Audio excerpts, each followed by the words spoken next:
फरहान उस शाम हल्की ठंडी हवा में धीरे धीरे सड़क किनारे चलता जा रहा था। उसके मन में कई तरह के ख्याल चल रहे थे। तभी उसकी नज़र फुटपाथ पर बैठी एक छोटी सी लड़की पर पड़ी, जिसकी उम्र लगभग 13-14 साल रही होगी। वह जमीन पर चुपचाप गजरे सजाकर बेच रही थी। फरहान उसके पास गया और बिना कुछ बोले थोड़ी दूरी पर बैठ गया। अचानक किसी अनजान व्यक्ति को अपने पास देखकर लड़की घबरा गई। उसने तुरंत अपना दुपट्टा सर पर ठीक किया और सावधानी से इधर उधर देखने लगी। फरहान ने नरमी से पूछा, तुम ये गजरे क्यों बेचती हो? लड़की ने उसकी तरफ देखा और धीरे से बोली, मजबूरी है। इन पैसों से ही हमारे घर का खाना बनता है।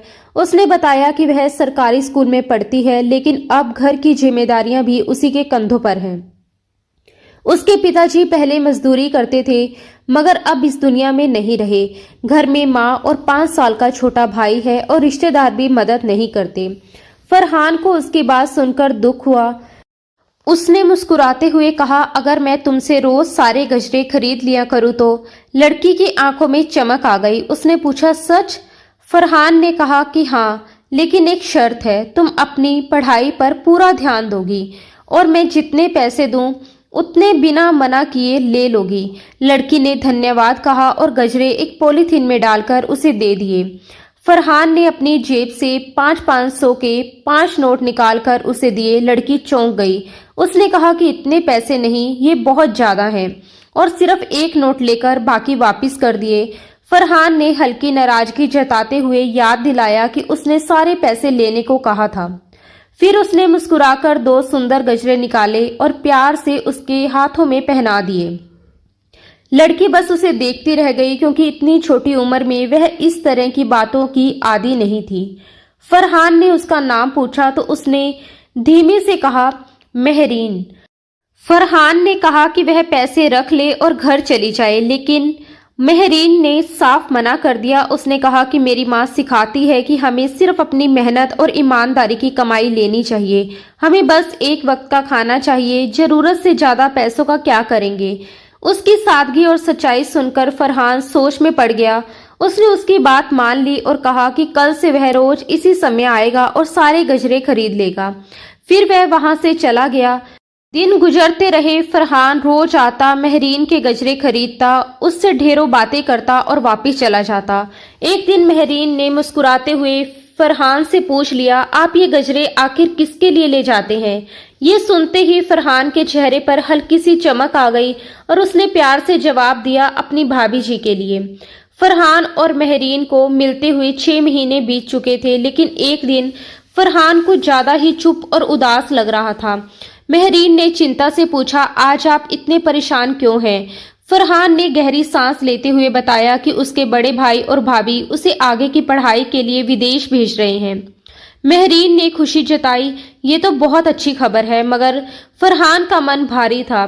उसने कहा कि वह अपने भैया और भाभी के बिना कुछ भी सोच नहीं सकता, लेकिन घर वाले चाहते हैं कि वह जाए, इसलिए उसे जाना ही पड़ेगा। थोड़ी देर खामोशी में बैठने के बाद वह वहां से चला गया और वह दिन आखिरी था जब मेहरीन ने उसे देखा। उसके बाद वह कभी लौटकर नहीं आया। मेहरीन रोज की तरह गजरे बेचती और घर लौट जाती, पर उसकी आंखें हर दिन उसी चेहरे को ढूंढती रहती।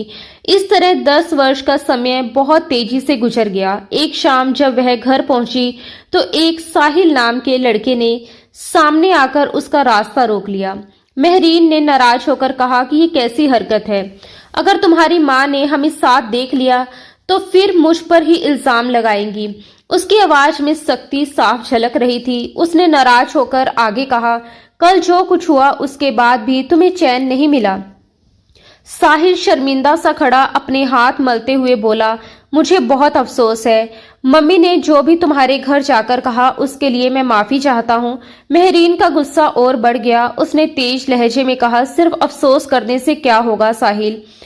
तुमने खुद कहा था कि तुम मुझे पसंद करते हो। जब मैंने कहा कि अगर सच में शादी करनी है तो घर वालों से बात करो, तो तुमने अपनी माँ को रिश्ता लेकर भेज दिया, लेकिन वहां जाकर उन्होंने ऊंची आवाज में मुझ पर ही सवाल उठाने शुरू कर दिए।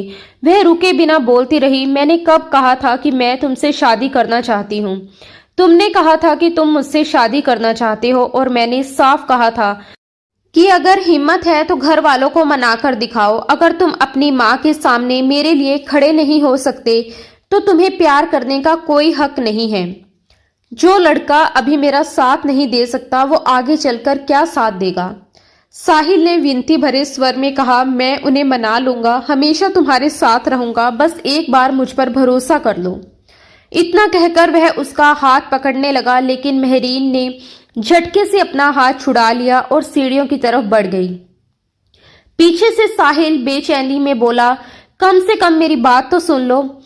तभी अंदर से उसकी माँ की तेज आवाज सुनाई दी। ये सुनते ही साहिल घबरा गया और बात अधूरी छोड़कर जल्दी से घर के अंदर चला गया। मेहरीन हल्की सी मुस्कान चेहरे पर लिए सीढ़ियां चढ़कर ऊपर पहुंची तो देखा उसका 15 साल का छोटा भाई चारपाई पर बैठा किताबों में डूबा हुआ है और माँ रसोई में खाना बना रही है। भाई ने धीमी आवाज में कहा, दीदी, सर ने कहा है अगर इस महीने के आखिर तक फीस जमा नहीं हुई तो मैं मैट्रिक के पेपर नहीं दे पाऊंगा। ये सुनकर मेहरीन उसके पास बैठ गई, प्यार से उसके बाल सहलाए और बोली, चिंता मत करो, मैं एडवांस ले लूंगी। मेरी नौकरी लग गई है। माँ भी पास आ गई और हैरानी से पूछने लगी, कौन सी नौकरी और कितनी तनख्वाह मिलेगी। मेहरीन ने नजरें झुकाकर जवाब दिया, एक स्कूल में टीचर की जॉब मिली है, बच्चों को पढ़ाना होगा, 15-16 हजार दे देंगे। माँ ने हल्की चिंता के साथ कहा, इतने पैसों में घर कैसे चलेगा। मेहरीन ने तुरंत संभालते हुए कहा कि अभी कम है तो क्या हुआ, धीरे धीरे बढ़ जाएंगे। आपने ही तो कहा था कि मैंने सिर्फ इंटर तक पढ़ाई की है, ऐसे में इतनी नौकरी मिलना भी बड़ी बात है। माँ ने गहरी सांस लेकर बात मान ली और वापस रसोई में चली गई। कमरे में अकेली रह गई मेहरीन ने अपने हाथों की लकीरों को देखा और मन ही मन बोली, माँ माफ करना, मैं आपसे झूठ बोल रही हूँ। मुझे होटल में सिर्फ 5,000 की नौकरी मिली थी, इतने में घर नहीं चल सकता था, इसलिए मुझे ये फैसला लेना पड़ा। अगली सुबह वह बहुत जल्दी उठी, चुपचाप तैयार हुई और रिक्शा लेकर शहर के एक बड़े होटल के सामने पहुंच गई। अंदर स्टाफ रूम में उसकी दोस्त शबनम पहले से मौजूद थी। उसने जल्दबाजी में कहा, फटाफट यूनिफॉर्म बदल लो, आज एक बड़ा बिजनेसमैन आने वाला है। सर ने कहा है कोई कमी नहीं रहनी चाहिए, उसकी बहुत जरूरी मीटिंग है। ये सुनते ही मेहरीन ने बिना कुछ कहे जल्दी जल्दी यूनिफॉर्म बदली और अपने काम में लग गई। आज उसका पहला दिन था, इसलिए उसके दिल की धड़कनें तेज थी और हाथों में हल्की घबराहट साफ महसूस हो रही थी। कुछ देर बाद वह शबनम के साथ एक बड़े कमरे में कॉफी देने गई। दरवाजा खटखटाया तो अंदर से बच्चे के जोर जोर से रोने की आवाज आ रही थी। कौन है? अंदर से एक थकी हुई आवाज आई।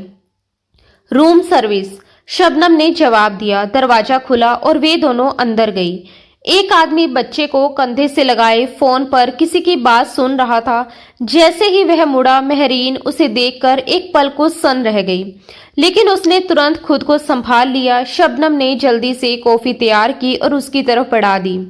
मेहरीन चुपचाप एक कोने में खड़ी रही, जैसे बर्तनों को ठीक कर रही हो, पर उसकी नजर बार बार उस रोते हुए बच्चे पर जा रही थी। बच्चा मानो चुप होने का नाम ही नहीं ले रहा था। वह आदमी परेशान होकर बोला, प्लीज बाबू शांत हो जाओ, पापा को परेशान मत करो। उसकी आवाज में थकान और बेबसी साफ थी। मेहरीन की आंखों में हल्की नमी आ गई। वह धीरे से आगे बढ़ी और बोली, सर अगर आप चाहें तो बच्चे को मुझे दे दीजिए। वह आदमी तुरंत गुस्से में बोला, नहीं, तुम लोग बच्चे को संभाल नहीं सकते, बस दिखावा करने आ जाते हो। मेहरीन को बुरा लगा, लेकिन उसने शांत रहकर कहा, एक बार कोशिश करने दीजिए, आप आराम से कॉफी पी लीजिए। उसने कुछ पल उसे देखा, फिर बोला, ठीक है, लेकिन यही मेरे सामने रहना। मेहरीन ने बच्चे को गोद में लिया, प्यार से थपथपाया और धीमी आवाज में लोरी गुनगुनाने लगी। उसकी आवाज में अजीब सी मिठास थी। कुछ ही मिनटों में बच्चा उसके कंधे पर सर रखकर सो गया। उसने बहुत संभाल कर उसे बिस्तर पर लिटाया और चारों तरफ तकिया लगा दिया। जब वह मुड़ी तो देखा कि फरहान शाह चुपचाप उसे देख रहा है। उसने वॉलेट से 5,000 रुपये निकालकर उसकी तरफ बढ़ाए और कहा, थैंक यू, ये तुम्हारा इनाम है। मेहरीन ने साफ शब्दों में जवाब दिया, सॉरी सर, हर काम की कीमत नहीं होती, मैंने ये पैसे लेने के लिए नहीं किया। इतना कहकर वह बाहर निकल गई। शबनम पीछे पीछे आई और नाराज होकर बोली, तुम पागल हो क्या? ले लेती पैसे, आधे आधे कर लेते। मेहरीन ने शांत लेकिन दृढ़ आवाज में कहा, मैं ऐसे पैसे क्यों लूं? मेरी कोई डील नहीं थी। मैंने सिर्फ इंसानियत में मदद की है और इंसानियत की कोई कीमत नहीं होती। और ये खुद को समझते क्या हैं? हर चीज को पैसों में तोलते हैं। शबनम ने हैरानी से पूछा, हमेशा मतलब? क्या तुम इन्हें पहले से जानती हो? मेहरीन ने बिना कुछ कहे सिर हिला दिया और दोनों बाकी कमरों में काम करने चली गई। थोड़ी देर बाद जब मेहरीन स्टाफ रूम में बैठकर खाना खा रही थी, तभी मैनेजर घबराया हुआ उसके पास आया और बोला, जल्दी चलो, फरहान सर बहुत गुस्से में हैं। उन्हें तुम्हारा नाम भी नहीं पता था, इसलिए ढूंढ नहीं पा रहे थे। उनका बच्चा फिर से बहुत रो रहा है, प्लीज जल्दी चलो। मैनेजर की बात सुनते ही मेहरीन ने जल्दी से अपना टिफिन बैग में रखा, बैग कंधे पर डाला और उसके साथ तेजी से कमरे की तरफ चल दी। थोड़ी ही देर में वह फिर से फरहान शाह के कमरे में थी। अंदर वही हाल था।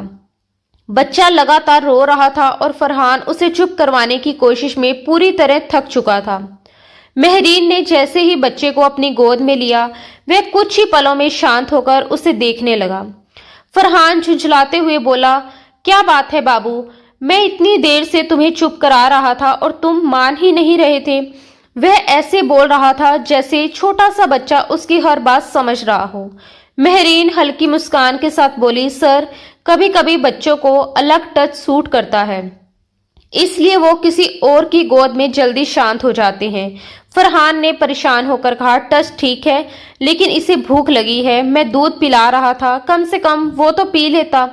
मेहरीन ने हाथ बढ़ाकर कहा, दूध दीजिए, मैं कोशिश करती हूँ।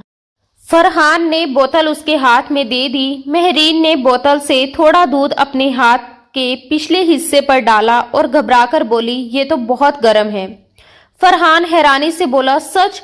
मुझे तो नॉर्मल लगा। मेहरीन ने समझाते हुए कहा, दूध बोतल छूकर नहीं जांचते, हाथ के पीछे डालकर देखते हैं। अगर बहुत गर्म हो तो बच्चे के मुंह में छाले पड़ सकते हैं। वह हल्के गुस्से में थी, लेकिन उसकी आवाज में चिंता साफ थी। फरहान ने जल्दी से कहा, ठीक है ठीक है, मैंने पहले कभी बच्चा नहीं संभाला, ये मेरा पहला बच्चा है, धीरे धीरे सीख जाऊंगा। मेहरीन ने सिर हिलाया, दूध का तापमान सही किया और फिर आराम से बच्चे को दूध पिलाने लगी। कुछ देर बाद उसने उसे कंधे से लगाया, हल्के से थपथपाया, डकार दिलाई और फिर बेड पर सुला दिया। इस बार बच्चा रोने की जगह खिलखिलाने लगा। फरहान ने राहत की सांस ली और सीने पर हाथ रखकर बोला, thank you so much miss. इस बार उसके लहजे में गुस्सा नहीं बल्कि सच्ची कृतज्ञता थी और उसने पैसे देने की गलती भी नहीं दोहराई। मेहरीन बिना कुछ बोले कमरे से बाहर निकल गई। घर पहुंची तो उसकी माँ दरवाजे पर ही चिंतित खड़ी मिली। उन्होंने सख्त आवाज में पूछा, क्या अब रोज इतनी देर से आया करोगी? मेहरीन ने नजरें झुकाकर जवाब दिया, जी, शाम 5 बजे तक स्कूल की ड्यूटी है, फिर बच्चों को ट्यूशन भी पढ़ानी होती है। ये कहते हुए उसने फिर एक झूठ बोल दिया। वह चुपचाप अपने कमरे में गई, कोने में रखा बड़ा सा बॉक्स खोला। अंदर कई सूखे हुए गजरे बहुत संभाल कर रखे थे। उन्हें देखते ही उसकी आंखें भर आई। उसने जल्दी से दुपट्टे से आंसू पोंछे और बक्सा बंद कर दिया। रात को वह गहरी नींद में थी कि अचानक फोन की घंटी बजी। स्क्रीन पर अनजान नंबर था। उसने कॉल उठाई तो दूसरी तरफ से बच्चे के रोने की आवाज आ रही थी। फिर एक जानी पहचानी आवाज सुनाई दी, हेलो मिस, मेरी आवाज आ रही है? यह फरहान शाह था। मेहरीन चौंक गई, तुरंत उठकर कमरे का दरवाजा बंद किया और धीमे स्वर में बोली, जी सर, इतनी रात को फोन क्यों किया? फरहान ने थकी हुई आवाज में कहा, सॉरी, मुझे पता है सोने का समय है, लेकिन मेरा बेटा 2 घंटे से रो रहा है। प्लीज उसे वही लोरी सुना दीजिए जो आपने आज दोपहर को सुनाई थी। मेहरीन झुंझलाकर बोली, क्या मैं आधी रात को लोरी गाऊं ताकि घर वाले जाग जाएं? फरहान ने विनती की, प्लीज, वह बहुत रो चुका है, सो नहीं रहा, आपकी आवाज सुनकर ही सोया था। उसकी मजबूरी सुनकर मेहरीन ने दरवाजा अच्छी तरह बंद किया और धीरे धीरे लोरी गुनगुनाने लगी। कुछ पल बाद फरहान बोला, 1 मिनट, आपका व्हाट्सएप नंबर है? वीडियो कॉल कर लेते हैं, उसे आपका चेहरा भी दिखेगा। मेहरीन ने साफ जवाब दिया, मेरे पास साधारण बटन वाला फोन है सर, उसमें व्हाट्सएप नहीं चलता। फरहान हैरानी से बोला, आज के समय में ऐसा फोन कौन इस्तेमाल करता है? मेहरीन ने हल्के तंज के साथ कहा, हम जैसे लोग सर, जिनके पास 2 वक्त की रोटी के लिए ही पैसे होते हैं, हमारे फोन सिर्फ जरूरत के लिए होते हैं, दिखावे या मनोरंजन के लिए नहीं। उसकी बात सुनकर फरहान कुछ पल के लिए बिल्कुल चुप हो गया। महरीन ने धीरे धीरे लोरी गुनगुनानी शुरू की। पहले तो समीर की सिसकियां चलती रही, लेकिन कुछ ही पलों में उसकी आवाज की मिठास जैसे शब्दों के दिल तक उतर गई। रोना कम हुआ, फिर वह बिल्कुल शांत होकर सुनने लगा। दूसरी तरफ फरहान शाह चुपचाप कॉल रिकॉर्ड कर रहा था। लोरी खत्म होते होते समीर गहरी नींद में जा चुका था। फरहान ने धीरे से फोन काटा, मोबाइल एक तरफ रखा और पैंट की जेब में हाथ डालकर खिड़की के पास जा खड़ा हुआ। आसमान में चमकते चांद और तारों को देखते हुए वह बुदबुदाया, भैया भाभी, आप लोग मुझे इतनी बड़ी जिम्मेदारी देकर क्यों चले गए? एक बार भी नहीं सोचा कि मैं समीर को कैसे संभालूंगा। उसकी आंखें नम थी, वह जैसे बचपन की उन कहानियों को याद कर रहा था जिनमें कहा जाता था कि अपने चले गए लोग तारे बन जाते हैं। फिर उसने सिर झटका और वापस बिस्तर के पास आया जहां उसका नन्हा समीर चैन से सो रहा था। उसे 3 महीने पहले का वह हादसा याद आ गया। शादी के 10 साल बाद उसके भाई और भाभी को बेटा हुआ था, लेकिन समीर के सिर्फ 3 महीने के होते ही दोनों एक कार एक्सीडेंट में दुनिया छोड़ गए। फरहान हाल ही में भारत लौटा था, बिजनेस संभालना सीख रहा था, लेकिन अचानक सारी जिम्मेदारियां उसके कंधों पर आ गई। वह जिनके बिना जिंदगी की कल्पना नहीं कर सकता था, वे हमेशा के लिए दूर हो चुके थे। साथ ही समीर की पूरी जिम्मेदारी भी उसी पर आ गई थी। पिछले 3 महीनों में उसने खुद के लिए जीना जैसे छोड़ ही दिया था। दिन रात बस बच्चे की देखभाल में लगा रहता। उसने अब तक 10 साया बदल डाली थी, लेकिन किसी की लापरवाही से समीर बार बार बीमार पड़ जाता। एक दिन ऑफिस से लौटकर उसने देखा कि समीर को दूध पिलाया जा रहा है। जैसे ही उसने फीडर देखा, वह गुस्से से भर गया। बोतल गंदी थी, दूध भी ठीक नहीं लग रहा था। वह जोर से चिल्लाया और उसी वक्त आया को निकाल दिया। उसके बाद उसने तय किया कि वह समीर को अपने साथ ही रखेगा। ऑफिस में बच्चे के रोने से स्टाफ परेशान होने लगा, इसलिए मजबूरी में उसने पास के एक होटल में कमरा ले लिया जहां वह मीटिंग्स भी कर सके और बच्चे को भी संभाल सके। उसी होटल में एक दिन मीटिंग के दौरान समीर लगातार रो रहा था और तभी महरीन अंदर आई थी और उसने पल भर में समीर को चुप करवा दिया था। उस याद से बाहर निकलकर फरहान सो गया। अगले दिन वह फिर समीर को लेकर उसी होटल रूम में आया। वह प्रेजेंटेशन तैयार कर रहा था कि समीर फिर से रोने लगा। परेशान होकर उसने मैनेजर से कहा कि उस लड़की महरीन को बुलाया जाए। महरीन कमरे में आई तो फरहान ने सीधे कहा, मिस महरीन, प्लीज समीर को संभाल लीजिए। अगर आप इसके बदले पैसे लेना चाहें तो मुझे कोई दिक्कत नहीं, बल्कि मैं आपको एक ऑफर देता हूं। आप ये वेटर की नौकरी छोड़ दीजिए और सिर्फ मेरे बच्चे की देखभाल कीजिए। यहाँ जितना कमाती हैं उससे 3 गुना दूंगा। पिछली आया को मैं 50,000 देता था, अगर आप कहें तो 1 लाख भी देने को तैयार हूँ। वह जल्दी जल्दी बोलता जा रहा था और महरीन उसे हैरानी से देखती रह गई। एक बच्चे को संभालने के इतने पैसे? आप मजाक कर रहे हैं क्या सर? महरीन हैरानी और झुंझलाहट में बोली। फरहान ने तुरंत कहा कि नहीं, मैं बिल्कुल सच कह रहा हूं, मैं ऐसे मजाक नहीं करता।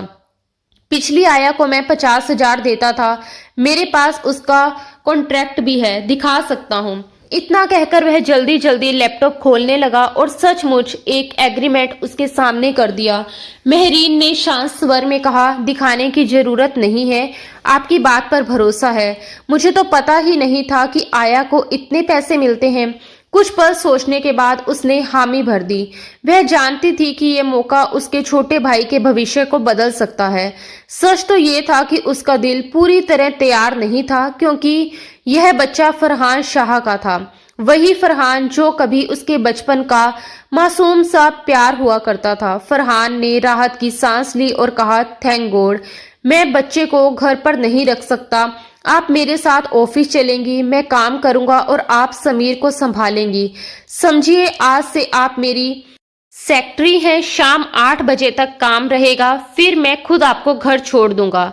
महरीन को उसकी बात में कोई बुराई नहीं लगी, उल्टा ये बेहतर था कि उसे किसी होटल में वेटर्स बनकर काम नहीं करना पड़ेगा। उसने होटल का हिसाब साफ किया और घर पहुंची, लेकिन घर के बाहर ही हंगामा चल रहा था। साहिल ने फिर शादी की बात छेड़ दी थी कि उसकी मां आंगन में खड़ी महरीन पर इल्जामों की बारिश कर रही थी। महरीन ने सख्त आवाज में पूछा, ये सब क्या हो रहा है? आंटी ताना मारते हुए बोली, लो आ गई आवारागर्दी करके, जिसके आने जाने का कोई ठिकाना नहीं, उससे मेरा बेटा शादी करना चाहता है। पता नहीं कौन सा काम करती फिरती है। ये सुनकर महरीन का खून खोल उठा। उसने जवाब दिया, मैंने कभी आपके घर के मामलों में दखल नहीं दिया, तो आप भी मेरे मामलों से दूर रहिए। मुझे अपने घर को चलाने के लिए काम करना पड़ता है और मैं ये आज से नहीं बचपन से कर रही हूँ। आंटी गुस्से में बोली, जो करना है कर, मुझे कोई फर्क नहीं पड़ता, लेकिन मेरे पागल बेटे को अपने प्यार के जाल से आजाद करने के बदले क्या लेगी? महरीन ने सिर झुकाए खड़े साहिल की तरफ देखा और शांत लेकिन मजबूत आवाज में बोली, मैं आपके बेटे को बहुत पहले ही आजाद कर चुकी हूँ। शादी की बात उन्होंने खुद की थी। मैंने सिर्फ इतना कहा था कि अगर सच में करना चाहते हैं तो घर से रिश्ता भेजें, लेकिन अब मैं खुद ही इनसे शादी नहीं करना चाहती। जो आज मेरे लिए खड़ा नहीं हो सकता वो कल क्या मेरा साथ देगा? आप जहां चाहें अपने बेटे की शादी कर दीजिए, मुझे कोई ऐतराज नहीं। इतना कहकर वह तेजी से सीढ़ियां चढ़ गई। अगली सुबह वह रोज की तरह घर से निकली, लेकिन इस बार उसका रास्ता होटल की तरफ नहीं बल्कि फरहान शाह इंडस्ट्री की ओर था। वहां पहुंची तो पता चला कि फरहान अभी तक नहीं आया। रिसेप्शन पर बैठी लड़की ने उसे ऊपर से नीचे तक देखा और रूखे लहजे में पूछा, अपॉइंटमेंट है?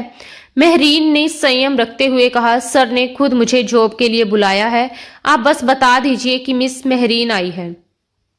रिसेप्शनिस्ट ने अनमने ढंग से सिर हिलाया, लेकिन कई बार कहने के बाद भी उसने अंदर खबर नहीं की। महरीन के फोन में बैलेंस भी नहीं था कि वह खुद कॉल कर सके। थककर वह एक कुर्सी पर बैठ गई। काफी देर बाद फरहान शाह ऑफिस आया। समीर को कैरियर में लिटाए वह सीधे अपने कैबिन में चला गया। अंदर पहुंचते ही उसने रिसेप्शनिस्ट को बुलाकर मीटिंग की बातें शुरू कर दी। लगभग 1 घंटा बीत गया और महरीन बाहर इंतजार करते करते गुस्से से भरी बैठी रही।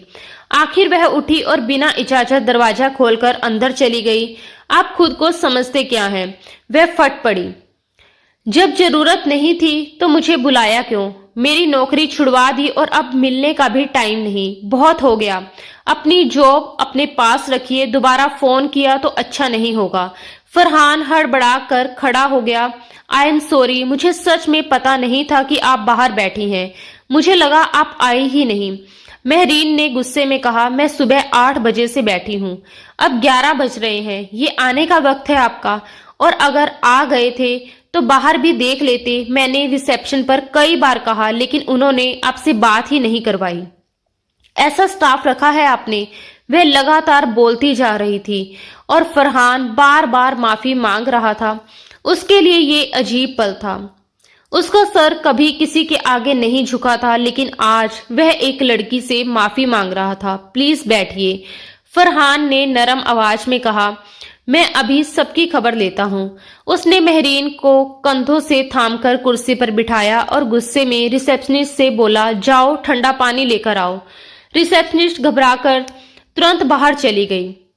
फरहान ने घबराकर कहा, मुझे सच में बहुत अफसोस है, मैं स्टाफ को तुम्हारे बारे में बताना भूल गया था। मुझे लगा था कि तुम थोड़ी देर में आओगी। फरहान ने हल्की चिंता के साथ पूछा, तुम मुझे छोड़कर तो नहीं जाओगी ना? वह कुछ बोले बिना सिर हिलाकर समीर के पास गई। उसे देखते ही समीर खिलखिलाकर हंसने लगा। वह प्यार से उसके छोटे छोटे हाथ पकड़कर उससे बातें करने लगी। ये देखकर फरहान शाह भी शांत होकर अपने काम में लग गया। अगले दिन भी वह हमेशा की तरह आई, लेकिन फरहान शाह किसी बिजनेस मीटिंग के लिए मीटिंग हॉल में चला गया था। करीब 2 घंटे के बाद उसने अपने बैग से टिफिन निकाला और उसमें से दलिया निकालकर बच्चे को खिलाने लगी। तभी पीछे से तेज आवाज आई, ये क्या कर रही हो? वह घबराकर पलटी। ओह, आपने तो डरा ही दिया, मैं दलिया खिला रही हूँ। फरहान शाह नाराज होकर बोला, तुम्हें समझ नहीं है, वो सिर्फ 7 महीने का है, मैं उसे सिर्फ सेरेलैक देता हूँ, वो भी एक बार, उसने शांति से जवाब दिया, सर 7 महीने के बच्चे को थोड़ा बहुत घर का हल्का खाना भी दिया जा सकता है, जैसे मैश किया हुआ फल या दलिया। ये सेहत के लिए अच्छा होता है। उसकी बातों से फरहान शाह और चिढ़ गया। उसने गुस्से में उसके हाथ से कटोरा छीना और कूड़ेदान में फेंक दिया। तुम्हें समझ नहीं आता, मेरे बच्चे से बढ़कर कुछ नहीं है, और तुम्हारी हिम्मत कैसे हुई अपने घर का बना खाना उसे देने की। ये सुनकर वह सन्न रह गई।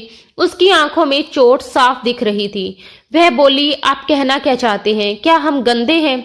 गरीब होने का मतलब ये नहीं कि हम सफाई नहीं रखते। मेरी माँ बिना नहाए कभी खाना नहीं बनाती और बिना हाथ धोए कुछ नहीं छूती। मैंने भी वही सीखा है। आप अमीर हैं तो इसका मतलब ये नहीं कि हमें नीची नजर से देखें। कल उसने सेरेलक ठीक से नहीं खाया था, इसलिए मैंने सोचा आज कुछ अलग ट्राई करूं। कल कुछ और कोशिश कर लेती, लेकिन कुछ लोग मदद की कदर करने की बजाय इल्जाम लगाने लगते हैं। गुस्से और दुख से भरी वह बोली, रहने दीजिए आपकी ये नौकरी, मैं इसे छोड़ती हूँ। अब आप ही संभालिए अपने बच्चे को। इतना कहकर वह तेजी से बाहर निकल गई। आंखों से आंसू पोंछती हुई अपना बैग उठाकर बिना पीछे देखे वहां से चली गई। फरहान शाह चुप होकर रह गया। अगले 2-3 दिन वह समीर के पीछे ही लगा रहा, जैसे उसकी दुनिया बस उसी में सिमट गई हो। उस दिन भी वह उदास बैठा था कि उसका दोस्त सलमान आकर बोला, यार शादी कर ले किसी ऐसी लड़की से जो समीर को माँ का प्यार दे सके। फरहान ने सिर हिलाया, नहीं, मैं रिस्क नहीं ले सकता। कौन अपने बच्चे जैसा संभालेगा किसी और के बच्चे को? और मैं नहीं चाहता कि समीर के साथ कुछ गलत हो। ऊपर से वो कुछ खाता भी नहीं। सेरेलक दिया, फ्रूट मैश करके दिया, लेकिन मुंह ही नहीं लगाता। सलमान ने समझाया, हर बच्चा मीठा पसंद नहीं करता। मेरी वाइफ तो नमकीन चीजें देती है, जैसे दलिया या पतली खिचड़ी। कुछ बच्चों को वही अच्छा लगता है। हम बड़े भी तो हर समय मीठा नहीं खाते। सलमान की बात सुनते ही फरहान को महरीन की याद आ गई। उसने तुरंत मोबाइल निकाला और खिचड़ी बनाने का तरीका देखने लगा। घर के कुक से पूछा तो उसे बनाना ही नहीं आती थी। आखिर उसने यूट्यूब देखकर खुद खिचड़ी बनाई, लेकिन समीर ने उसे भी नहीं खाया। भूख से वह लगातार रो रहा था। उस दिन तो उसने दूध भी नहीं पिया, और कई दिनों से ज्यादा दूध पीने की वजह से शायद उसे गैस भी हो गई थी। फरहान, जो अब तक तय कर चुका था कि महरीन को दोबारा नहीं बुलाएगा, समीर की हालत देखकर टूट गया और उसने उसे फोन कर दिया, मिस महरीन, क्या आप मेरे घर आ सकती हैं? उधर से तुरंत जवाब आया, बिल्कुल नहीं। उसने जल्दी से कहा, प्लीज समीर के लिए आ जाओ, वो बहुत परेशान है, सुबह से मोशन भी हो रहे हैं। महरीन एक पल को चुप हो गई, फिर बोली, मैं कल आ जाऊंगी। फरहान की आवाज भरा गई, नहीं, प्लीज अभी आ जाओ, मैं ड्राइवर भेज देता हूँ, वो तुम्हें ले आएगा। महरीन बोली, बहुत रात हो गई है सर, मैं इस समय घर से बाहर नहीं निकलती। फरहान ने दर्द भरे लहजे में कहा, वो रो रो कर बुरा हाल कर रहा है। अगर वो तुम्हारा बच्चा होता तो क्या तुम ऐसे ही कहती? मैं उसे ऐसे नहीं देख पा रहा। उसकी आवाज की नमी महरीन ने महसूस की। आखिर वह नरम पड़ गई। ठीक है, मैं आती हूँ। फोन रखते ही वह जल्दी से तैयार हुई। जब बाहर आई तो उसकी माँ ने हैरानी से पूछा, अरे इस वक्त कहाँ जा रही हो? मम्मी, मुझे एक नौकरी मिल गई है और अब कभी कभी देर हो जाया करेगी। आप चिंता मत करो, मैं संभाल लूंगी। महरीन ने जल्दी से कहा। उसकी माँ ने बेबसी से समझाया, बेटा तुझे जरूरत नहीं है। वो औरत तेरे बारे में उल्टी सीधी बातें फैलाती फिरती है। अब तो मोहल्ले वाले भी घूरने लगे हैं। महरीन ने शांत लेकिन मजबूत आवाज में जवाब दिया, मम्मी, मुश्किल समय में इन लोगों ने हमारा साथ नहीं दिया, तो अब जब अच्छा वक्त आ रहा है तो हम क्यों रुकें? मैं चाहती हूँ मेरा भाई पढ़ लिख कर बड़ा अफसर बने, उसके लिए मैं मेहनत करूंगी। अगर देर होगी तो मेरे बॉस मुझे घर छोड़ देंगे। ये कहकर वह चादर ओढ़कर नीचे उतरी तो सामने साहिल खड़ा था। उसने उसे नजरअंदाज किया और बाहर निकल गई। थोड़ी दूर गई ही थी कि साहिल बाइक लेकर पास आया। इतनी रात को कहाँ जा रही हो? बता देती, मैं ले आता जो भी चाहिए था। महरीन ने कोई जवाब नहीं दिया, रिक्शा रोका और बैठकर चली गई। साहिल वहीं खड़ा उसे जाते देखता रहा। जब वह फरहान शाह के घर पहुंची तो नौकरानी उसे सीधे कमरे में ले गई। इतना बड़ा और शानदार घर देखकर वह पल भर को हैरान रह गई। कमरे में फरहान समीर को चुप करवाने की कोशिश करते करते थक चुका था। महरीन को देखते ही उसने जल्दी से समीर को उसकी गोद में दे दिया, लेकिन वह लगातार रोए जा रहा था। महरीन ने तुरंत कहा, इसके पेट में गैस है, शायद दर्द हो रहा है। फरहान ने धीमे स्वर में कहा, शायद मोशन भी है। महरीन बोली, आप चिंता मत कीजिए, मैं मम्मी से पूछती हूँ। उसने घर फोन करके उपाय पूछा और धीरे धीरे वैसे ही किया। कुछ ही देर में समीर शांत हो गया। फिर फरहान बोला, आपने कहा था ना कि उसे नमकीन पसंद आ सकता है, तो खिचड़ी बना दीजिए, मैं खिला दूंगा। वह किचन की ओर बढ़ी तो बोली, आप किचन दिखा दीजिए, मैं बना देती हूँ। किचन में पहुंचकर उसने देखा सब बिखरा पड़ा है। इतना सुंदर किचन यूं अस्त व्यस्त देखकर उसे बुरा लगा। फरहान गुस्से में नौकरानी पर बरस पड़ा, ये क्या हाल बना रखा है। नौकरानी शर्मिंदा होकर बोली, साहब तबीयत ठीक नहीं थी। वह झुंझलाकर बोला, यहाँ किसी को ढंग से काम करना नहीं आता। महरीन ने बीच में कहा, प्लीज मुझे सामान दे दीजिए, मुझे देर हो रही है, माँ इंतजार कर रही होगी। नौकरानी ने चावल और बाकी चीजें निकाल दी। महरीन ने पहले चावल भिगोए, फिर नौकरानी के साथ मिलकर किचन भी समेटा। उसके बाद सादगी से खिचड़ी बनाई। काम खत्म होते ही वह ड्राइवर के साथ वापस अपने घर लौट आई थी। उस दिन के बाद महरीन रोज ऑफिस आती, समीर को संभालती और फिर शाम को फरहान के साथ उसके घर जाकर उसे सुलाने के बाद करीब 8-9 बजे अपने घर लौटती। 1 महीने में ही समीर की सेहत काफी सुधर गई थी और अब वह महरीन को देखते ही हंसने लगता था। उस दिन संडे था। महरीन को हल्का फ्लू था। उसने मास्क लगाया हुआ था, फिर भी वह समीर का ख्याल रख रही थी। अचानक उसके सर में तेज दर्द हुआ और उसे बुखार जैसा महसूस होने लगा। समीर को सुलाकर वह सोफे पर लेट गई और कब नींद आ गई उसे पता ही नहीं चला। कुछ देर बाद फरहान काम खत्म करके कमरे में आया तो समीर गहरी नींद में था। उसके दोनों ओर तकिए लगे हुए थे। तभी उसकी नजर सोफे पर सोई महरीन पर पड़ी। वह चौंका और धीरे से उसके पास आया। उसके चेहरे पर मास्क देखकर उसने हल्के से उतारा तो वह घबराकर उठ बैठी। उसकी आंखें लाल थी। आप ठीक हैं? उसने पूछा और माथे पर हाथ रखा तो वह गर्म था। आपको तो तेज बुखार है, तबीयत खराब थी तो छुट्टी ले लेती, वह बोला। महरीन ने उसकी तरफ देखा। उसकी आंखों में थकान और अपनापन दोनों था। वह धीमी सी बोली, माँ छुट्टी नहीं लेती सर। ये सुनकर फरहान ठिठक गया। आप उसकी माँ नहीं है, सिर्फ दाई है, उसने सख्त लहजे में कहा। महरीन हल्का सा मुस्कुराई। आप जो भी कह लें, लेकिन समीर तो मुझे माँ जैसा ही मानता है, मुझे देखते ही वैसे ही खुश हो जाता है। उसकी बात पूरी भी नहीं हुई थी कि फरहान ने तेज आवाज में कहा, स्टॉप इट मिस महरीन, अगर आपको लगता है कि इन बातों से मैं आपसे शादी कर लूंगा और आप इस घर की मालकिन बन जाएंगी तो ये आपकी गलतफहमी है। अपनी हद में रहना सीखिए। उसकी सख्त बात सुनकर कमरे की हवा जैसे अचानक भारी हो गई। महरीन ये सुनकर बिल्कुल चुप रह गई, जैसे उसे यकीन ही ना हो कि फरहान ऐसा सोच सकता है। उसने गुस्से में कहा, आपने ऐसा सोच भी कैसे लिया? क्या मैंने कभी कहा कि मैं आपसे शादी करना चाहती हूँ? फरहान ने तीखे लहजे में जवाब दिया।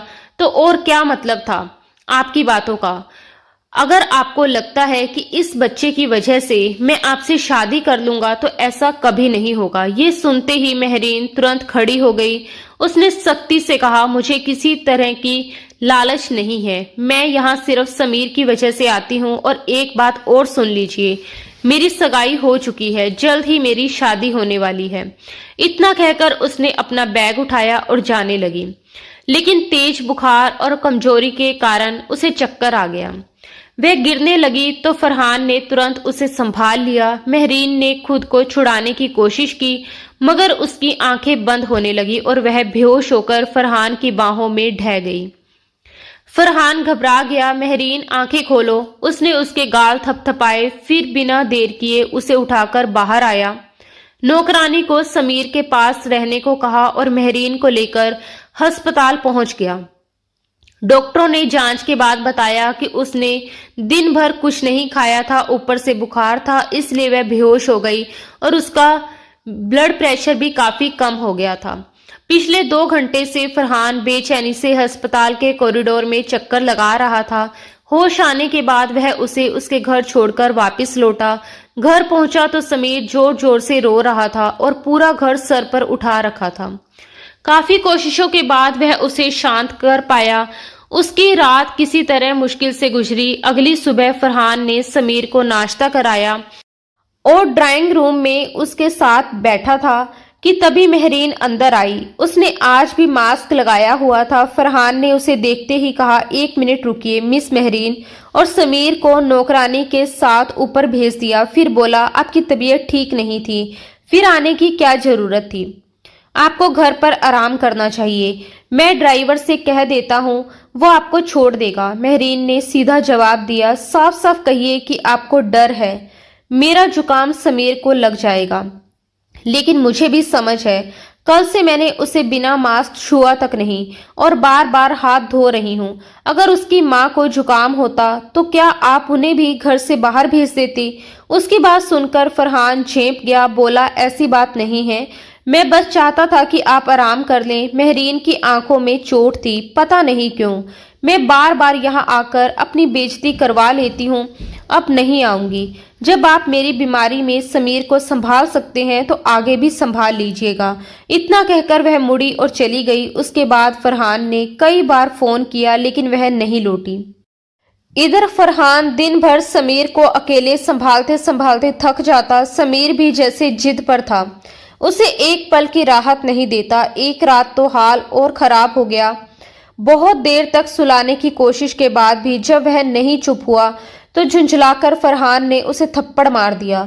समीर और जोर जोर से रोने लगा और रोते रोते ही सो गया। मेहरीन अपने कमरे में बिल्कुल चुप और खोई हुई बैठी थी। उसकी आंखें दीवार पर टिकी थी, लेकिन दिमाग में ढेर सारे ख्याल घूम रहे थे। दिल में अजीब सी बेचैनी थी। कभी उसे अपनी नौकरी का ख्याल आता, कभी समीर का मासूम चेहरा याद आता, तो कभी लोगों की बातें उसके कानों में गूंजने लगती। वह समझ नहीं पा रही थी कि जिंदगी उसे किस मोड़ पर ले आई है। एक तरफ जिम्मेदारियां थी, दूसरी तरफ लोगों की सोच। वह बस गहरी सांस लेकर खुद को संभालने की कोशिश कर रही थी। थोड़ी देर बाद सीढ़ियों से आवाज आई। दरवाजा खुला तो आंटी और साहिल मिठाई का डिब्बा हाथ में लिए अंदर आए। आंटी के चेहरे पर बनावटी मुस्कान थी। वह बड़े प्यार से बोली, मेरा साहिल तो मान ही नहीं रहा था। मैंने भी सोचा कि मुझे अपने बेटे की खुशी के बारे में सोचना चाहिए, इसलिए रिश्ता लेकर आ गई हूँ। उनकी आवाज में मिठास थी, लेकिन मेहरीन को वह मिठास अजीब लग रही थी। कुछ दिन पहले तक वही आंटी मोहल्ले में उसके बारे में उल्टी सीधी बातें करती फिरती थी, और आज अचानक इतना अपनापन। मेहरीन बस उन्हें देखती रह गई, कुछ समझ नहीं पा रही थी। थोड़ी देर सामान्य बातें करने के बाद आंटी ने उसे इशारे से एक कोने में बुलाया। वहां पहुंचकर उनका लहजा बदल गया। उन्होंने धीमी आवाज में कहा, तुमसे एक जरूरी बात करनी है। देखो, तुम नौकरी मत छोड़ना। आजकल तो मियाँ बीवी दोनों मिलकर कमाए तभी घर चलता है। तुम्हारी नौकरी बहुत अच्छी जगह लगी है, उसे करती रहना। मेहरीन चुपचाप सुनती रही। फिर आंटी ने असली बात कही, और हाँ, अगर तुम्हारे पास 5,000 रुपये हो तो मुझे दे दो, दुकान में लगाने हैं, थोड़ी जरूरत है। अब सब साफ हो चुका था। मेहरीन समझ गई कि अचानक आया ये अपनापन क्यों है। 2 दिन पहले ही फरहान ने अपने ड्राइवर के हाथ पैसे भेजे थे और आंटी ने अपनी आंखों से उसे पैसे लेते देखा था। तभी से उनका रवैया पूरी तरह बदल गया था। जहां पहले ताने थे वहां अब मिठास थी, जहां पहले बदनामी थी वहां अब रिश्ता था। मेहरीन के दिल में हल्की सी कसक उठी, लेकिन उसने कोई सवाल नहीं किया, कोई बहस नहीं की। वह चुपचाप उठी, अपने पर्स तक गई, उसे खोला और उसमें से 5,000 रुपये निकालकर आंटी के हाथ में रख दिए। उसके चेहरे पर ना खुशी थी ना गुस्सा, बस एक खामोश समझदारी थी। 2 दिन पहले ही फरहान ने अपने ड्राइवर के हाथों पैसे भेजे थे और आंटी ने आंखों के सामने उसे पैसे लेते देखा था, इसलिए उसका व्यवहार आज बदल चुका था। आंटी उसे ढेरों दुआएं देती हुई चली गई। जाते जाते उन्होंने शादी की बातें भी ऐसे की जैसे सब कुछ तय हो चुका हो, अब बस शहनाइयां बजनी बाकी हों।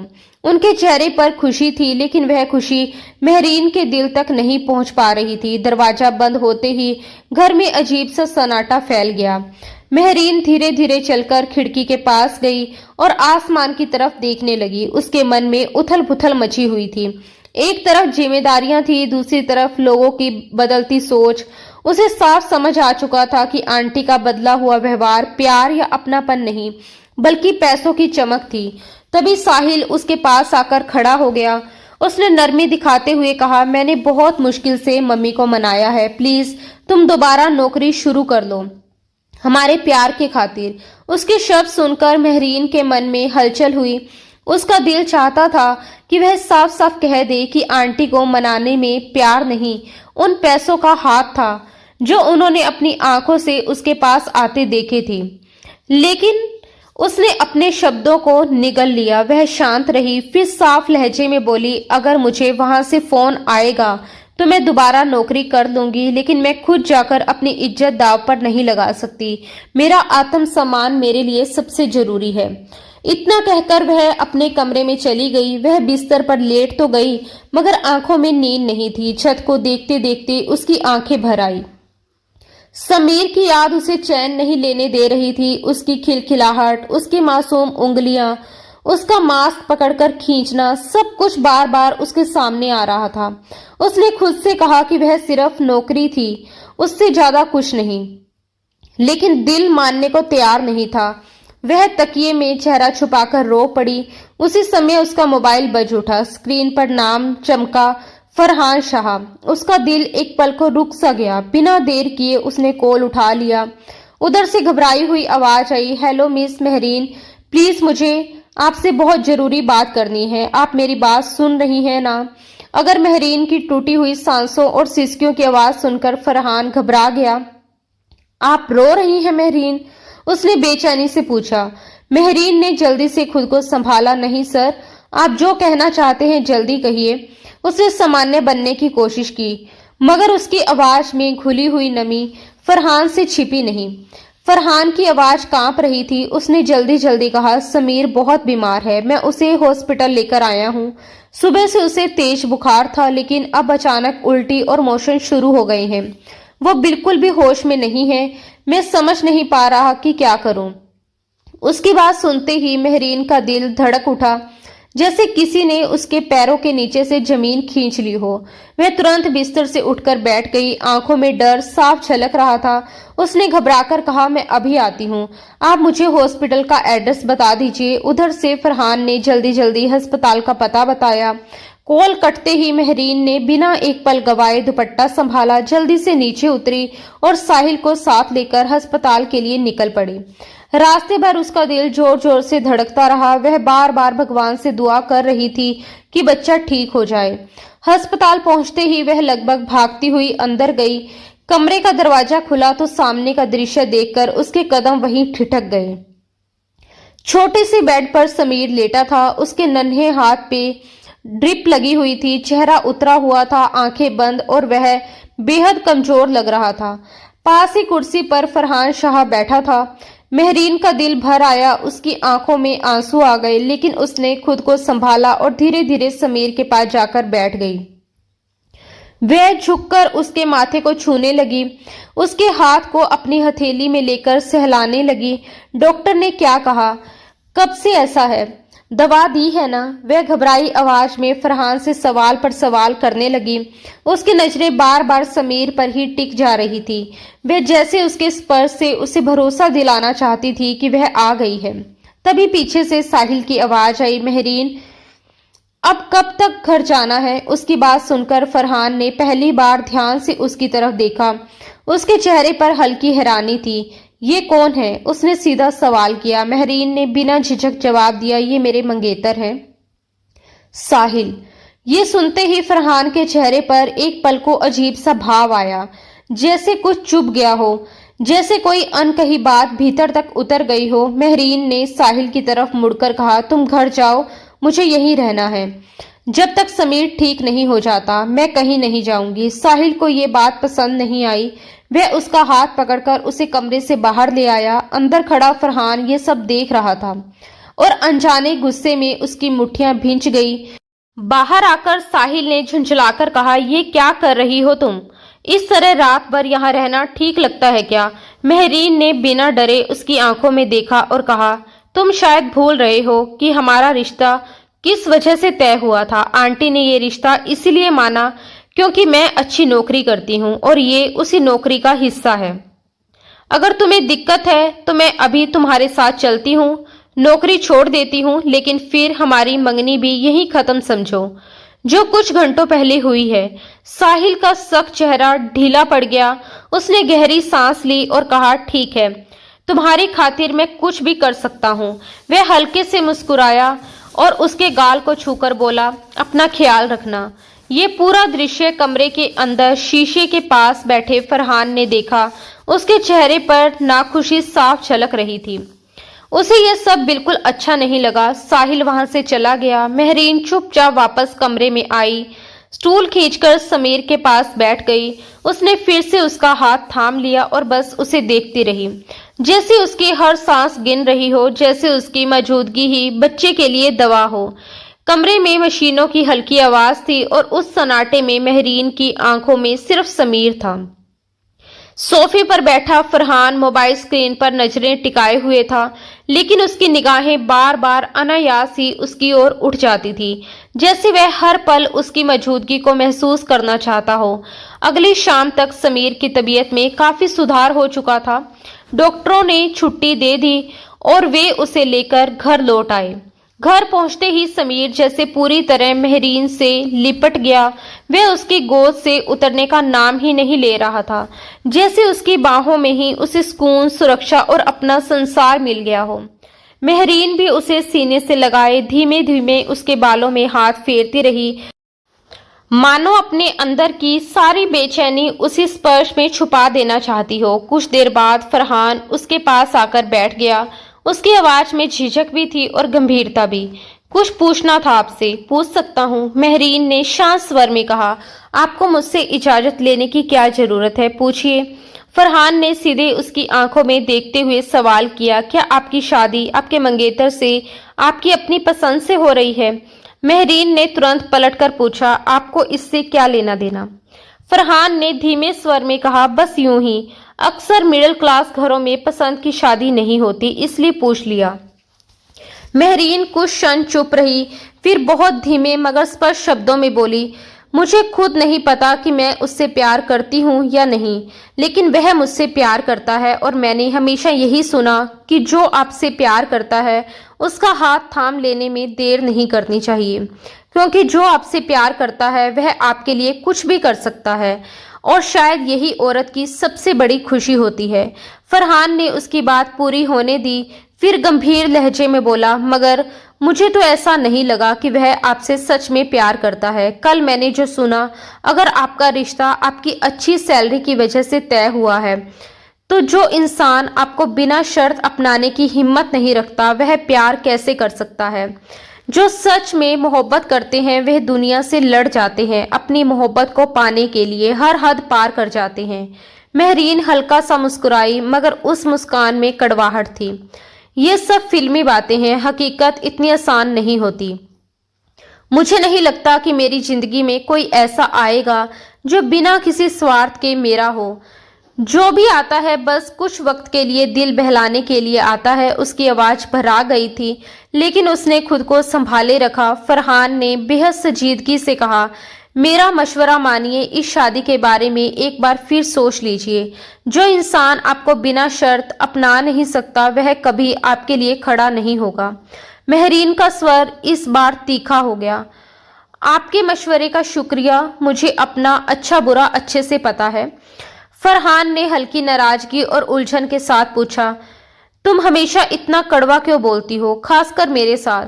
कभी कभी तो लगता है जैसे मैंने तुमसे कुछ छीन लिया हो। मेहरीन ने नजरें झुका ली। आपको मुझसे इतना फ्री होने की कोई जरूरत नहीं है और मैं अपनी खुशी या गम किसी के साथ शेयर नहीं करती। फरहान थोड़ा और करीब झुका। उसकी आवाज नरम थी, अगर ऐसा है तो मेरी आंखों में देखकर कहो। पता नहीं क्यों तुम्हारी आंखें हमेशा कुछ कहती सी लगती हैं। कोई शिकवा, कोई शिकायत अगर है तो बता दो। मेहरीन ने तुरंत नजरें फेर ली, जैसे उसकी आंखों का सामना करना उसके लिए सबसे मुश्किल काम हो। उसी वक्त फरहान के फोन की घंटी बजी। वह कॉल रिसीव करने के लिए बाहर चला गया। कमरे में फिर से सन्नाटा छा गया, मगर इस बार महरीन के होठों पर हल्की मुस्कान थी। वह समीर के साथ खिलखिलाकर बातें करने लगी और समीर उसकी आवाज सुनकर खुशी से किलकारियां मारने लगा, जैसे उस मासूम की हंसी में ही इस उलझी हुई कहानी का सबसे सच्चा सुकून छिपा हो। शाम को साहिल उसे लेने आया और दोनों चुपचाप घर लौट आए। जैसे ही वह अंदर गई, आंटी ने उत्साह से शादी की तारीख निकलवाने की बात छेड़ दी। मौलवी जी से बात हुई और इसी महीने की आखिरी की तारीख तय हुई। ये सुनते ही महरीन के भीतर जैसे कुछ ठहर गया। चेहरे पर हल्की मुस्कान थी, लेकिन दिल अजीब सी खामोशी में डूब गया। सब खुश थे, पर वह खुद अपने ही विचारों में खोती जा रही थी। अगली सुबह वह रोज की तरह शाह इंडस्ट्री पहुंची तो देखा कि फरहान समीर को गोद में लिए बैठा है। आप इसे खिला पिलाकर फ्रेश कर दीजिए, मैं तैयार होकर ऑफिस के लिए निकलूंगा। वह उठते ही बोला। महरीन ने तुरंत कहा, क्यों, आज मैं आपके साथ ऑफिस में नहीं रहूंगी। फरहान ठहर कर उसकी तरफ मुड़ा। नहीं, इसकी कोई जरूरत नहीं, मुझे यकीन है कि आप मुझसे बेहतर तरीके से समीर का ख्याल रख सकती हैं। इतना कहकर वह चला गया। नाश्ते के बाद वह ऑफिस तो पहुंच गया, लेकिन उसका ध्यान काम में बिल्कुल नहीं लग रहा था। बार बार मन घर की ओर भागता। उसे खुद समझ नहीं आ रहा था कि महरीन की मौजूदगी उसे इतनी अच्छी क्यों लगने लगी है। वह बस उसे देखता रहना चाहता था। सुबह से कई बार उसने महरीन को वीडियो कॉल किया, बहाना समीर को देखने का, लेकिन असल में उसकी नजर महरीन को ढूंढ रही होती थी। वह आमतौर पर दोपहर में घर नहीं आता था, मगर उस दिन अचानक लौट आया। लंच का समय था, घर में सन्नाटा पसरा था। नौकरानी टीवी देख रही थी। उसे देखते ही घबराकर खड़ी हो गई। साहब जी, आप इस वक्त? समीर को देखने आया हूँ, वो कहाँ है?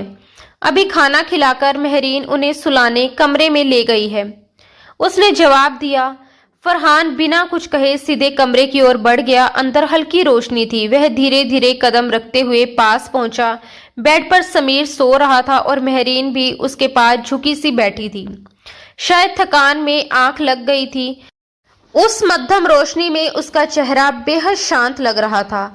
फरहान कुछ पल उसे देखता रहा, जाने किस खिंचाव में उसने हाथ बढ़ाकर उसके चेहरे पर आए बालों को हटाना चाहा। अचानक महरीन चौंक कर उठ बैठी। क्या कर रही हैं आप? वह घबराकर बोली और जल्दी से दुपट्टा संभाल लिया। फरहान जैसे अपने होश में नहीं था। वह एक कदम और बढ़ा। उसका हाथ उसके गाल तक पहुंचा ही था कि महरीन ने जोर से उसे धक्का दे दिया और खुद बेड से उतरकर दूर खड़ी हो गई। फरहान फिर भी उसकी ओर बढ़ा। महरीन पीछे हटती गई जब तक कि उसकी पीठ दीवार से नहीं लग गई।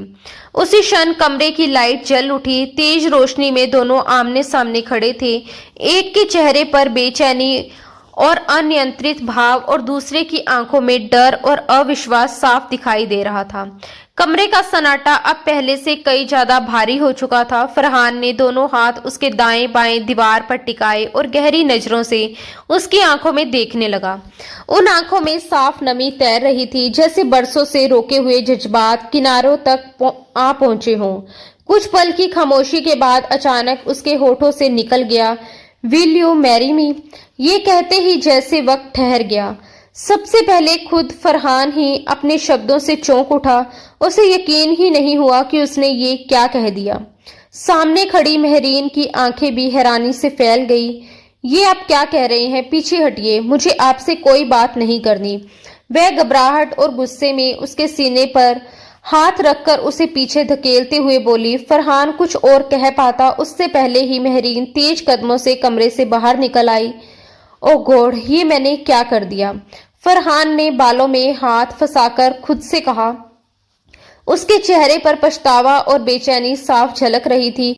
वह तुरंत उसके पीछे गया और लॉन्च में आकर देखा महरीन नौकरानी सलमा के पास बैठी थी। सलमा, तुम जाओ यहाँ से, मुझे महरीन से बात करनी है। उसकी आवाज इस बार बेहद गंभीर थी। महरीन हैरानी से उसे देखने लगी। नौकरानी जल्दी से वहां से हट गई। फरहान उसके पास आकर बैठ गया। मैंने जो कहा वह मजाक नहीं था, प्लीज एक बार इस बारे में सोचो, उसने धीमे मगर ठोस लहजे में कहा। महरीन जैसे फट पड़ी। आप मर्द इतने बेवफा क्यों होते हैं? आपकी पहली बीवी को गए हुए कितना वक्त हुआ है और आप दूसरी शादी के बारे में सोचने लगे हैं। पहले आप अपने बेटे को लेकर किसी पर भरोसा नहीं करते थे और अब अचानक मुझ पर इतना यकीन। मुझे समझ नहीं आता आप लोगों के दिल इतनी जल्दी कैसे बदल जाते हैं। वह बिना रुके बोलती जा रही थी। उसके हर शब्द में दर्द, आक्रोश और गहरी चोट छुपी हुई थी। फरहान कई बार बोलने को हुआ, होठ खुले, पर महरीन की तेज रफ्तार बातों के बीच उसकी आवाज कहीं खो गई। महरीन प्लीज एक बार मेरी भी बात सुन लो।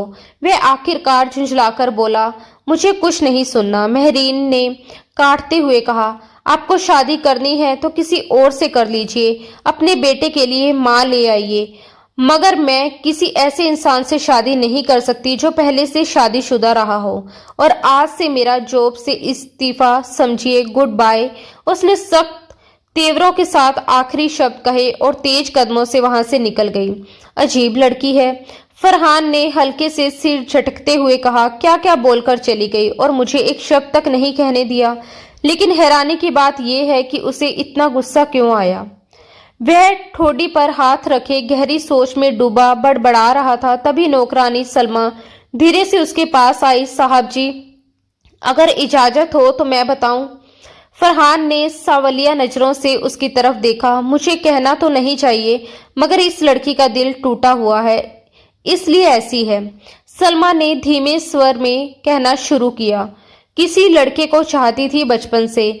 उसने मुझसे बातों बातों में बताया था वह उसका पहला प्यार था। वह हर रोज गजरे लेने आता था अपनी भाभी के लिए, मगर जो गजरे खरीदता था ना, उनमें से 2 उसे पहना देता था। तब ये बस 12-13 साल की रही होगी। फरहान ध्यान से सुन रहा था। सलमा आगे बोली, फिर वह लड़का पढ़ाई के लिए दूसरे शहर चला गया। सालों बाद जब मिला तो उसने महरीन को पहचाना तक नहीं। अपनी शादी कर ली, घर गृहस्थी बसा ली। तब से वह कहती है कच्ची उम्र की मोहब्बत बहुत खतरनाक होती है और कभी किसी से दिल नहीं लगाना चाहिए।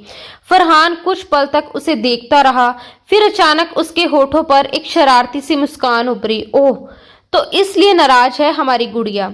उसने आधी हंसी दबाते हुए कहा, तुम्हें पता है सलमा वह लड़का कौन था? नहीं साहब जी, ये तो नहीं बताया उसने। सलमा ने मासूमियत से जवाब दिया। फरहान की आंखों में हल्की चमक आ गई।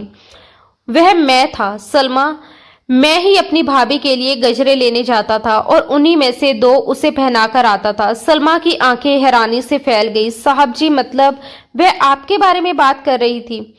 उसने तो ना जाने आपको क्या क्या समझ लिया है। वह तो आपको शादीशुदा मानती है। फरहान मुस्कुरा उठा। फिक्र मत करो, जल्द ही उसकी ये गलतफहमी दूर कर दूंगा। इतना कहकर वह उठ खड़ा हुआ और सुकून भरे कदमों से अपने कमरे की ओर बढ़ गया, जैसे अब उसके मन की सारी उलझनें सुलझ गई हों। अगले 2-3 दिन उसने पूरा ध्यान ऑफिस के काम में लगाया, लेकिन भीतर ही भीतर वह एक फैसला कर चुका था। तीसरे दिन सुबह उसने सलमा को साथ चलने को कहा। उसने तय कर लिया था कि अब और देर नहीं, वह खुद महरीन के घर जाकर उसका हाथ मांगेगा, ताकि हर गलतफहमी हमेशा के लिए खत्म हो जाए। इन 3 दिनों में महरीन ने जितना खुद को मजबूत दिखाने की कोशिश की थी, उतना ही अंदर से वह टूट रही थी। समीर की याद उसे हर पल बेचैन करती। कई बार उसका मन हुआ कि फोन उठाकर बस उसकी आवाज सुन ले, पूछ ले कि उसने खाना खाया या नहीं, मगर कहीं ना कहीं उसे उम्मीद थी कि फरहान ही पहले फोन करेगा उसे मनाने के लिए, लेकिन फोन नहीं आया। आज सुबह जब वह घर की सफाई करके नीचे उतरी तो देखा आंटी अपनी बेटियों के साथ शॉपिंग करके लौटी थी। हाथों में बड़े बड़े बैग थे और चेहरे पर बनावटी रोब। अरे तुम आज भी जॉब पर नहीं गई? आंटी ने तीखे स्वर में पूछा। मैंने जॉब छोड़ दी, महरीन ने सहजता से कहा और बेंच पर बैठ गई। सोचा अब शादी होने वाली है तो जरूरत ही क्या है, बस इतना सुनना था कि जैसे तूफान आ गया। क्या मतलब जॉब छोड़ दी? आंटी का स्वर ऊंचा हो गया। मैंने तो ये रिश्ता इसीलिए तय किया था कि लड़की अच्छी कमाई करती है, दहेज ना सही, कम से कम कमाई तो होगी जिससे मेरा घर ठीक से चल सके। और ये तो नौकरी छोड़कर बैठ गई। मेरी तरफ से तो अब साफ इनकार है। महरीन की मां घबराकर नीचे आई। क्या हुआ? आंटी ने बिना लाग लपेट के जहर उगला। बिना दहेज के कोई लड़की को बहू नहीं बनाता आजकल। शक्ल सूरत से घर नहीं चलता, पैसा चाहिए पैसा। सुंदरता तो पैसे से भी निखारी जा सकती है। मम्मा, ये क्या कह रही हो? साहिल हड़बड़ाकर बोला। मैंने कह दिया तो कह दिया, शादी तभी होगी जब ये नौकरी करेगी, वरना मेरी तरफ से ना समझो। आंटी ने अंतिम फैसला सुना दिया। साहिल महरीन के पास आया। महरीन, प्लीज बोलो ना कि तुम नौकरी करोगी। मैं गारंटी देता हूँ मम्मा, ये जॉब करेगी। करोगी ना? महरीन ने शांत लेकिन बेहद ठंडे स्वर में कहा, नहीं करूंगी। और सच कहूं तो मैं खुद भी यही चाहती हूं कि ये रिश्ता यहीं खत्म हो जाए। साहिल स्तंभ रह गया। तुम हर वक्त अपनी नकली मोहब्बत का ढोल पीटते रहते हो। महरीन आगे बोली, अगर सच में प्यार करते तो अपनी माँ के सामने एक बार मेरे लिए खड़े होते। जब अपनी माँ से नहीं लड़ सकते तो मेरे लिए दुनिया से क्या लड़ पाओगे? उसके शब्द शांत थे, लेकिन उनमें ऐसी सच्चाई थी जिसने साहिल को चुप करवा दिया। आंटी तिलमिला उठी। देखो तो जरा, कितनी लंबी जुबान हो गई है। अपने आप को समझती क्या है? तेरे लिए कोई राजकुमार आएगा जो बिना दहेज के तुमसे शादी कर लेगा। अगर कोई ले भी गया ना तो कोई भिखारी ही होगा। मैं तो कहती हूँ हर गुरुवार जो भिखारी दरवाजे पर आता है उसी को दे दो इसे। इतना कहना था कि पीछे से एक गहरी, मजबूत और ठंडी आवाज गूंजी। और अगर कोई अमीर आदमी आ जाए तो? सबकी नजरें एक साथ पीछे मुड़ी। दरवाजे पर फरहान खड़ा था। उसकी बाहों में समीर था जो मासूमियत से सबको देख रहा था। फरहान हल्की मुस्कान के साथ सबकी ओर देख रहा था। उसके चेहरे पर आत्मविश्वास साफ झलक रहा था। जैसे ही समीर की नजर महरीन पर पड़ी, उसने तुरंत दोनों हाथ उसकी ओर फैला दिए और खिलखिलाकर हंसने लगा। वह मासूम हंसी पूरे माहौल की कड़वाहट को जैसे पल भर में पिघला गई। महरीन खुद को रोक नहीं पाई। वह तेजी से आगे बढ़ी और समीर को अपनी गोद में उठा लिया। बार बार उसके गालों पर चुंबन देती रही, जैसे 3 दिनों की सारी दूरी एक ही पल में मिटा देना चाहती हो। समीर उसके कंधे से लिपट गया। फरहान धीरे धीरे आगे बढ़ा और जोहरा बेगम के सामने आकर ठहर गया। उसकी आवाज शांत और संधी हुई थी। मेरा नाम फरहान शाह है। आपकी बेटी मेरे भतीजे की देखभाल करती रही है और इस दौरान मैंने उन्हें बहुत करीब से जाना है। मैं आपकी बेटी से शादी करना चाहता हूँ। आखिरी शब्द कहते हुए उसने महरीन की ओर मुस्कुराकर देखा। महरीन जैसे पत्थर की हो गई। उसकी आंखों में हैरानी, अविश्वास और कहीं गहरे छुपी खुशी एक साथ तैर रही थी। दूसरी ओर आंटी और उनकी बेटियों के चेहरे ईर्ष्या से तमतमा उठे। फरहान ने सहज स्वर में कहा, आंटी जी आइए, ऊपर कमरे में बैठकर आराम से बात करते हैं। वह बिना झिझक सीढ़ियों की ओर बढ़ गया। सब लोग उसके पीछे पीछे ऊपर आ गए। जोहरा बेगम की हालत घबराहट से खराब हो रही थी। वह जल्दी से कुर्सी खींचकर उसके पास बैठ गई और पंखा चला दिया। फरहान मुस्कुराया। आंटी जी आप परेशान मत होइए, यहीं बैठकर रिश्ता पक्का कर लीजिए। बस इतना बता दीजिए कि अपनी बारात लेकर किस दिन आऊं। फिर वह खुद उठकर जोहरा बेगम के कंधों को सहारा देते हुए उन्हें आराम से बिठा दिया। उसकी विनम्रता में एक दृढ़ता थी। महरीन अब भी चुपचाप समीर को थामे खड़ी थी। कुछ देर बाद जोहरा बेगम चाय बनाने के लिए नीचे चली गई। फरहान ने सलमा की तरफ देखा और मुस्कुराकर कहा, आप भी आंटी जी की मदद कर दीजिए, मुझे अपनी होने वाली बीवी से थोड़ी बात करनी है। सलमा मुस्कुराते हुए बाहर चली गई। अब कमरे में सिर्फ फरहान और महरीन थे। फरहान धीरे से उसके पास आया। उसने उसका हाथ थाम लिया। महरीन ने हाथ छुड़ाने की कोशिश नहीं की, बस उसकी ओर देखने लगी। तुम तो हमेशा बहुत कम बोलती थी, उसने हल्के मजाकिया अंदाज में कहा। फिर अचानक इतना सब कैसे बोलने लगी? महरीन ने उलझन भरी नजरों से उसे देखा। फरहान मुस्कुराया, यही सोच रही हो ना कि मुझे कैसे पता चला? तुम्हारे बिना बताए तो कभी नहीं पता चलता, लेकिन जिससे तुमने अपनी बात शेयर की थी उसी ने सब बता दिया। महरीन की पलकों पर नमी उतर आई। फरहान थोड़ा और करीब आया। आवाज में कोमलता थी। इतनी मोहब्बत करती थी तो बताया क्यों नहीं? महरीन ने धीमे स्वर में कहा, कैसे बताती? मुझे लगा कि आप शादीशुदा हैं और मैं कभी भी किसी ऐसे आदमी से मोहब्बत नहीं कर सकती जो पहले से किसी और का हो। फरहान ने हल्के ठहाके के साथ कहा, वाह इतनी जिद्दी और आत्मसम्मानी हो तुम। लेकिन सच कहूं तो मुझे तुम ऐसे ही बहुत प्यारी लगती हो, थोड़ी नकचड़ी, थोड़ी गुस्सेल। उसने शरारत में उसकी नाक हल्के से दबा दी। महरीन ने उसे घूर कर देखा, मगर उसकी गहरी आंखों का सामना ज्यादा देर तक ना कर सकी। पलकें झुका ली और होठों पर धीमी सी मुस्कान तैर गई। फरहान ने नरमी से पूछा, इतने सालों तक क्या करती रही? महरीन ने धीमे स्वर में जवाब दिया, आपके दिए हुए गजरे संभाल कर रखे। फरहान सचमुच हैरान रह गया। सच में? मतलब अब तक? फिर उसने दोनों हाथ सर पर रखे और हंस पड़ा। ओ गॉड, मैं कितना किस्मत वाला हूं कि किसी ने मुझसे इतनी मोहब्बत की। महरीन बस उसे देखती रही। इस बार उसकी आंखों में कोई शिकवा नहीं था, सिर्फ अपनापन था। तो आज कुछ नहीं बोलूंगी मेरी झगड़ालू, फरहान ने छेड़ते हुए कहा। महरीन मुस्कुराई। अब शिकायतें खत्म हो गई तो झगड़ा भी खत्म। कुछ ही दिनों बाद फरहान की बहन लंदन से लौटी। उसी की मौजूदगी में पूरे धूमधाम से बारात आई। महरीन की विदाई हुई। हर तरफ रौनक थी, रोशनी थी, खुशियों की आवाजें थी। आंटी और उनकी बेटियां भीड़ में खड़ी सब देखती रही, चेहरे पर मजबूर मुस्कान, आंखों में जलन की लपटें। स्वागत समारोह में फरहान और महरीन मंच पर साथ खड़े थे। लोग उन्हें देख रहे थे जैसे किसी अधूरी कहानी का खूबसूरत अंत सामने हो। जोहरा बेगम की आंखें खुशी से भीग गई। वह दूर खड़ी हाथ उठाकर दुआ कर रही थी, मेरी बेटी की जिंदगी हमेशा खुशियों से भरी रहे। शादी के कुछ दिनों बाद फरहान ने महरीन की मां और उसके छोटे भाई फजल को अपने फ्लैट में साथ रहने के लिए मना लिया। उन्होंने बहुत मना किया, मगर फरहान अपनी जिद पर अड़ा रहा। आखिरकार वे मान गए। फजल के 10वीं के नतीजे आने पर फरहान ने उसका दाखिला अच्छे कंप्यूटर क्लास में करवाया। साथ ही अपने ऑफिस में प्रेजेंटेशन और मेल संभालने का पार्ट टाइम काम भी दे दिया। इससे फजल का आत्मसम्मान भी बना रहे और वह खुद अपनी जिम्मेदारी उठाने लगा।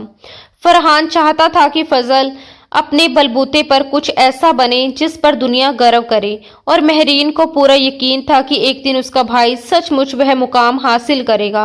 अब उसके जीवन में ना कोई अधूरा गजरा था, ना कोई अधूरी मोहब्बत। सब कुछ अपने सही समय पर सही जगह पर आ चुका था और इस बार उसने अपने हिस्से की खुशियां खुद चुन ली थी।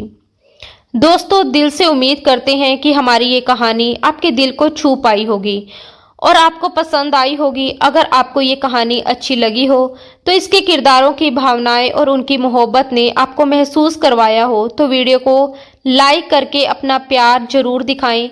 अगर आप हमारे चैनल पर नए हैं तो ऐसे ही दिलचस्प और भावनात्मक किस्से सुनने के लिए चैनल को सब्सक्राइब करना बिल्कुल ना भूलें। और हाँ, अगली अपडेट और नई कहानी सबसे पहले पाने के लिए नोटिफिकेशन बेल जरूर दबाएं ताकि कोई भी एपिसोड आपसे मिस ना हो। आपका साथ और आपका प्यार ही हमारी सबसे बड़ी ताकत है। धन्यवाद दोस्तों। राधे राधे।